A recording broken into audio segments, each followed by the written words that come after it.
Assalamualaikum warahmatullahi wabarakatuh dan salam sejahtera. Hari ini kita akan belajar tingkatan 5. Bab 3, kesedaran pembinaan negara dan bangsa. Di bawah tajuk kecilnya, Terengganu Undang-Undang Tubuh Kerajaan Terengganu. Sebelum cikgu mengajar, seperti biasa, diminta guru-guru dan pelajar untuk subscribe video cikgu ni agar cikgu boleh menambah lagi tajuk-tajuk yang lain. Okey, Undang-Undang Tubuh Kerajaan Terengganu diperkenalkan oleh Sultan Zainal Abidin III pada tahun 1911. Nama Undang-Undang Tubuh Kerajaan Terengganu ialah Ittiqal il-Muluk Bitaqdil il-Suluk, yang bermaksud keyakinan pada pemerintah yang berdasarkan keadilan. Yakin pada pemerintah yang adil. Diasaskan mengikut Undang-Undang Tubuh Kerajaan Johor 1895. Jika sebelum ni kita belajar Undang-Undang Tubuh Kerajaan Johor diasaskan berdasarkan Perlembagaan Barat. Undang-Undang Tubuh Johor berdasarkan Perlembagaan Barat. Manakala Undang-Undang Tubuh Terengganu berasaskan Undang-Undang Tubuh Kerajaan Johor. Cikgu ulang balik no. Johor berasaskan Perlembagaan Barat. Johor berasaskan Perlembagaan Barat. Manakala Terengganu berasaskan Undang-Undang Tubuh Terengganu. Sebab tu nama dia Undang-Undang Tubuh Kerajaan Terengganu. Hampir sama dengan nama Undang-Undang Tubuh Kerajaan Johor. Okey, tengok. Apa tujuan Undang-Undang Tubuh Kerajaan Terengganu diperkenalkan? Ada 5 kesemuanya. Yang pertama, menghalang British menguasai Terengganu. Yang kedua, memantapkan pentadbiran. Tolong ingat dan wajib ingat, undang-undang ni adalah diperkenalkan berkaitan dengan pentadbiran. Ingatlah, undang-undang diperkenalkan berkaitan dengan apa? Pentadbiran. Untuk memantapkan pentadbiran. Yang kedua, mengekalkan pemerintahan monarki, iaitu pemerintahan beraja. Yang ketiga, yang keempat, memberikan kedudukan istimewa kepada agama Islam sebagai agama negeri. Dan yang kelima, mengekalkan kedaulatan negeri. Kedaulatan negeri merujuk kepada tidak dijajah. Sebab tu tujuan utama dia menghalang British menguasai Terengganu. Yang kedua, memantapkan pentadbiran. Yang ketiga, mengekalkan pemerintahan monarki. Yang keempat, menjadikan agama Islam agama rasmi negeri. Dan yang kelima, mengekalkan kedaulatan negeri. Tak mau dijajah, sebab tu dia menghalang British dan memperkenalkan Undang-Undang Tubuh Kerajaan Terengganu. Okey, tengok. Kandungan Undang-Undang Tubuh Kerajaan Terengganu. Yang pertama, mengamalkan sistem pemerintahan iaitu raja berperlembagaan. Yang kedua, syarat menjadi seorang sultan atau raja. Yang pertama, mestilah waris sultan. Yang kedua, berbangsa Melayu. Yang ketiga, beragama Islam. Yang keempat, lelaki. Tengok, formula syarat menjadi seorang sultan. Waris Sudin, malu, salam, lelaki. Tengok penerangan formula. Waris merujuk pada waris juga. Sudin merujuk pada sultan. Persamaan pada huruf SU di depan. Sudin, sultan. Malu merujuk pada Melayu. Persamaan pada huruf M dan last kali huruf U di belakang. Malu, Melayu. Salam merujuk pada Islam. Persamaan pada sebutan lam di belakang. Salam, Islam. Lelaki, lelaki juga. Jadi apa formula syarat menjadi seorang sultan? Waris Sudin, malu, salam, lelaki. Dia malu sungguh, salah lelaki. Okey, waris Sudin merujuk pada waris sultan. Malu, Melayu, salam, Islam, lelaki, lelaki. Okey, dalam Undang-Undang Tubuh Kerajaan Terengganu, Menteri Besar dipilih oleh Sultan. Menteri Besar dibantu oleh Naib Menteri Besar pula dipilih oleh Jemaah Menteri dengan perkenan Sultan. Waris Sultan dan Menteri dilarang mengkhianati pemerintah dan menyerah negeri pada kuasa lain. Ada berapa larangan? Ada 2 larangan. Yang pertama, tidak boleh mengkhianati pemerintah negeri. Dan juga menyerahkan negeri pada kuasa lain. Okey, tengok.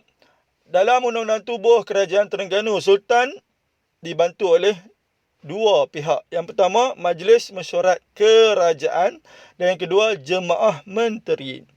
Tengok Majlis Mesyuarat Kerajaan dulu. Majlis Mesyuarat Kerajaan diketuai oleh MB. Tugas ahli dalam Majlis Mesyuarat Kerajaan ialah yang pertama, membantu Sultan dan Jemaah Menteri mentadbir negeri.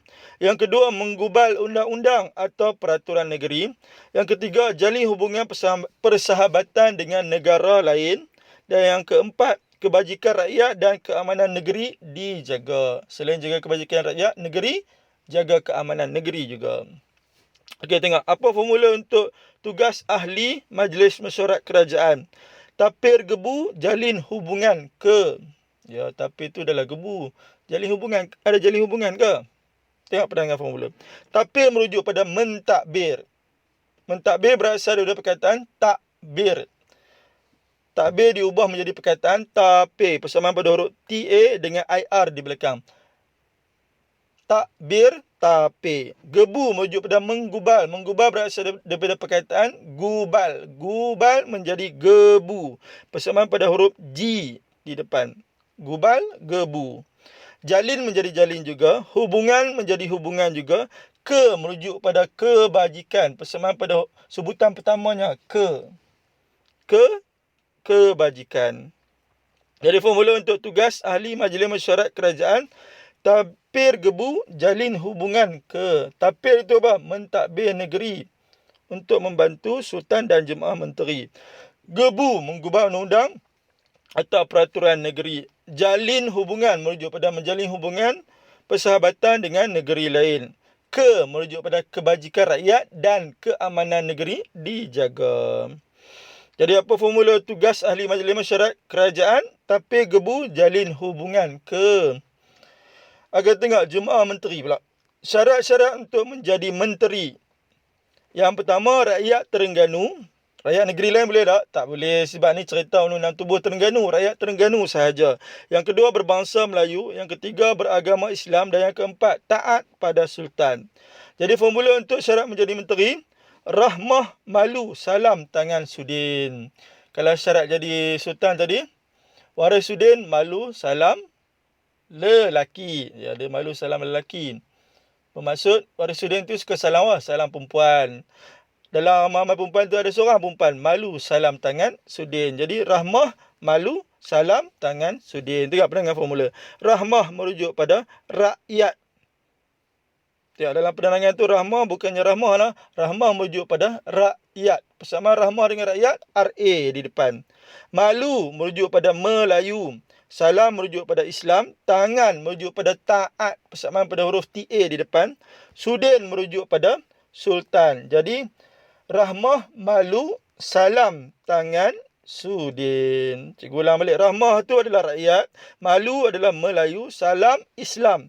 Tangan, sudin merujuk pada taat pada Sultan. Jadi apa formula syarat-syarat menjadi menteri? Rahmah, malu, salam, tangan, sudin. Apa formula syarat-syarat menjadi Sultan?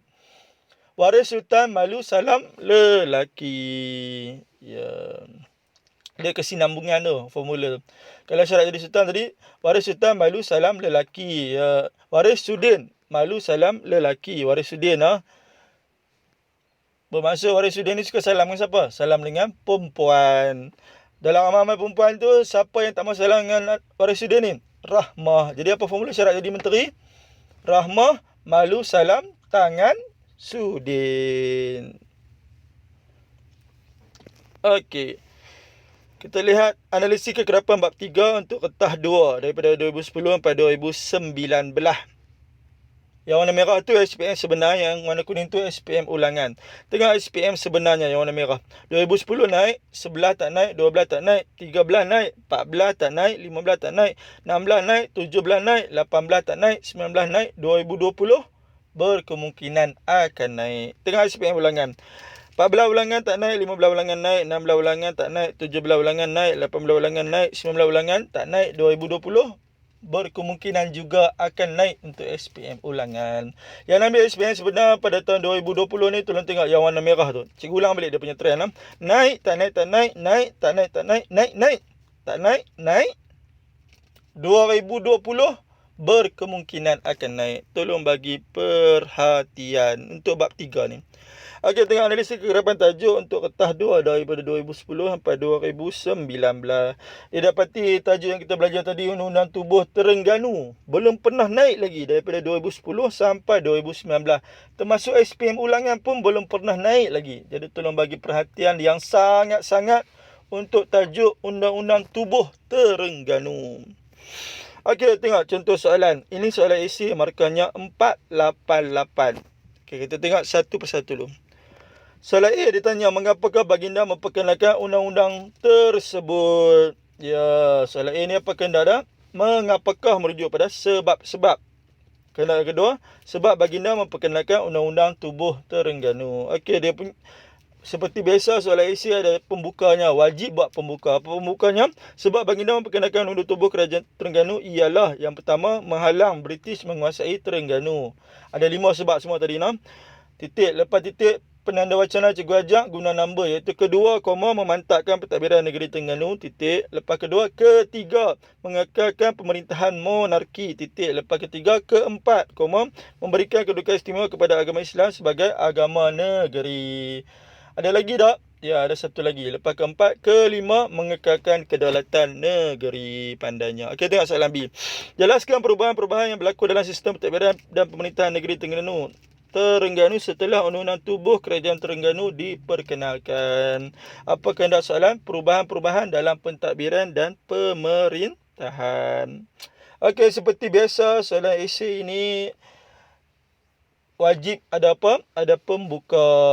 Ya, pembuka wajib buat untuk soalan esei. Okey, sebelum untuk tengok soalan ni ada formula tak? Ya, ada formula, banyak formula. Antara perubahan dalam pentadbiran, yang pertama, syarat menjadi sultan. Apa formula dia? Waris sudin malu salam lelaki. Yang kedua, sultan dibantu oleh 2 jawatan kuasa, iaitu Majlis Mesyuarat Kerajaan dengan Jemaah Menteri. Apa formula Majlis Mesyuarat Kerajaan? Tapir gebu jalin hubungan ke. Dan yang ketiga, apa formula syarat jadi menteri? Rahmah malu salam tangan sudin. Okey, tengok apa pembuka untuk soalan ini. Perubahan-perubahan yang berlaku dalam sistem pentadbiran dan pemerintahan negeri Terengganu setelah undang-undang tubuh kerajaan Terengganu diperkenalkan ialah pemerintahan mengikut sistem raja berperlembagaan, titik. Penanda wacana cikgu ajar adalah number. Ingat number nah. Kedua, syarat menjadi seorang sultan ialah waris sultan yang memerintah, berbangsa Melayu, beragama Islam dan seorang lelaki. Formula apa syarat jadi sultan tadi? Waris sudin malu salam lelaki. Lepas kedua, ketiga, menteri besar dipilih oleh sultan. Keempat, naib menteri besar dipilih oleh jemaah menteri dengan perkenan sultan. Lepas keempat, kelima, waris sultan dan menteri dilarang mengkhianati pemerintah negeri dan menyerah negeri pada kuasa lain. Lepas kelima, keenam, sultan dibantu oleh Majlis Mesyuarat Kerajaan dan Jemaah Menteri, titik. Lepas ke-6, ke-7, Majlis Mesyuarat Kerajaan diketuai oleh MB, titik. Lepas ke-7, ke-8, tugas ahli Majlis Mesyuarat Kerajaan ialah apa formula tugas ahli Majlis Mesyuarat Kerajaan? Tapi gebu jalin hubungan ke, ya. Lepas ialah tapi itu apa? Membantu sultan dan Jemaah Menteri mentadbir negeri, titik. Habis dah kata tugas dah. Ada lagi, tengok balik formula. Tapi gebu tu apa? Menggubal undang-undang atau peraturan negeri. Jalin hubungan tu merujuk apa? Jalin hubungan persahabatan dengan negeri lain. Ke tu apa? Kebajikan rakyat dan keamanan negeri dijaga, pandainya. Okey, last sekali tengok soalan C. Pada pendapat anda, apakah kepentingan undang-undang tubuh kerajaan Terengganu? Apakah hendak soalan? Kepentingan undang-undang tubuh kerajaan Terengganu. Okey, seperti biasa, soalan esei wajib ada apa? Ada pembuka. Tengok apa pembukanya. Kepentingan undang tubuh kerajaan Terengganu ialah menentukan bidang kuasa sultan atau Majlis Mesyuarat Kerajaan atau Jemaah Menteri. Hal ini dapat menjamin sistem pentadbiran yang berkesan. Kesannya, kecekapan sistem pentadbiran dapat ditingkatkan. Seperti biasa, soalan kebat ni wajib ada 4 perkara yang cikgu ajak. Ada isi, ada huraian. Hal ini bermula perkataan hal ini, huraian. Yang ketiga, ada contoh. Contoh bermula perkataan contohnya. Dan yang keempat, kesan bermula perkataan kesannya. Kalau tak ada 4-4, bermaksud 3 pun tak apa. Isi, huraian dan kesan dah cukup. Kalau tak ada juga 3, bermaksud 2 pun dah cukup dah. Isi dengan huraian ataupun isi dengan kesan ataupun isi dengan contoh. Yang penting semua sekali mesti ada 4. Pilihlah sama ada 4, ada 3 saja daripada 4, ada 2 daripada 4 pun dah sangat cukup. Okey, tengok isi yang kedua. Macam mana nak masuk penanda wacana? Guna number, pandainya. Tengok kepentingan kedua, menggambarkan kebijaksanaan pemerintah, titik. Hal ini dapat menghalang British meluaskan kuasa di Terengganu, titik. Kesannya, kedaulatan negeri dapat dikekalkan. Lepas kepentingan kedua, kepentingan ketiga, mengekalkan kedudukan istimewa kepada agama Islam sebagai agama rasmi negeri, titik. Kesannya, kesucian agama Islam dapat dipelihara. Tengok, bermaksud tu, cikgu bermaksud tu kesan. Dah huraian tak tahu, contoh tak. Jadi orang masuk isi dengan kesal. Lepas kepentingan ketiga, kepentingan keempat, mengekalkan amalan sistem monarki. Hari ini agar rakyat menumpukan tak serta yang tidak berbelah bagi pada negeri Terengganu. Yang isi yang keempat ni cikgu masuk isi dengan huraian pula, iaitu hal ini. Huraian bermula perkataan hal ini. Okey, hanya sekadar itu sahaja daripada cikgu. Kita jumpa lagi dalam kelas sejarah yang seterusnya. Permintaan cikgu yang terakhir, tolong subscribe video cikgu ni agar cikgu boleh menambah lagi video-video yang lain. Sekian. Assalamualaikum warahmatullahi wabarakatuh.